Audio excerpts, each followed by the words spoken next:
আসসালামু আলাইকুম ওয়া রাহমাতুল্লাহি ওয়া বারাকাতুহু। প্রিয় দর্শক মণ্ডলী, আজকে আমি আপনাদের কাছে হাজির হয়েছি মসনুন দোয়া নিয়ে। যে দোয়াগুলো সরওয়ারে দু আলম নবী পাক সাল্লাল্লাহু আলাইহি ওয়াসাল্লাম সাহাবায়ে কিরামদেরকে শিক্ষা দিয়েছেন এবং নিজে আমল করেছেন। আর এই দোয়াগুলোর অর্থ দেখলে বোঝা যায় যে ইসলামের পথে চলার জন্য অনেক উপকারী এবং মানুষের জন্য কল্যাণকর এবং তৌহিদের উপর থাকার একটি জরিয়া।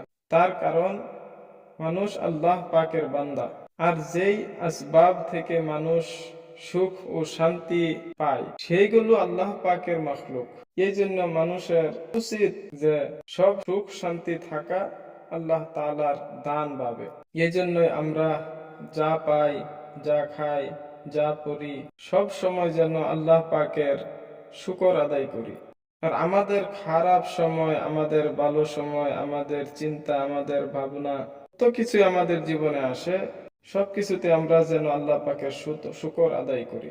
আর আমাদের খারাপ সময়, ভালো সময়ের মধ্যে আমরা যেন আল্লাহ তাআলাকে স্মরণ রাখি এবং আমরা বারে বারে যেন নিজের গোলামিকে এবং আল্লাহ পাক আমাদের যে মাবুদ, আল্লাহ ছাড়া যে আমাদের কোনো ইলাহ নেই, কোনো মাবুদ নেই, সেই কথা যেন আমরা স্বীকার করি। আর এই দোয়াগুলোতে আল্লাহ পাক দুনিয়া এবং আখিরাতের কামিয়াবি রেখে দিয়েছেন।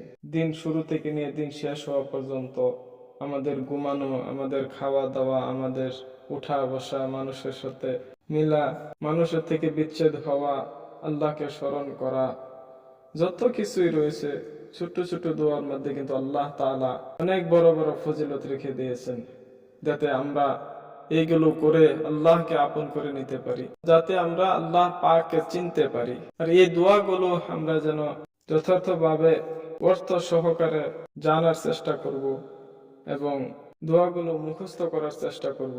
এই দোয়াগুলো জানা থাকলে আমাদের চলাফেরাতে আল্লাহ পাক সর্বদিক দিয়ে আমাদেরকে হেফাজত করবেন।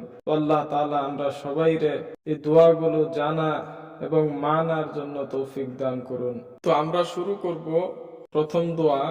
যখন সকাল হয় তো এই দোয়া পড়তে হয়।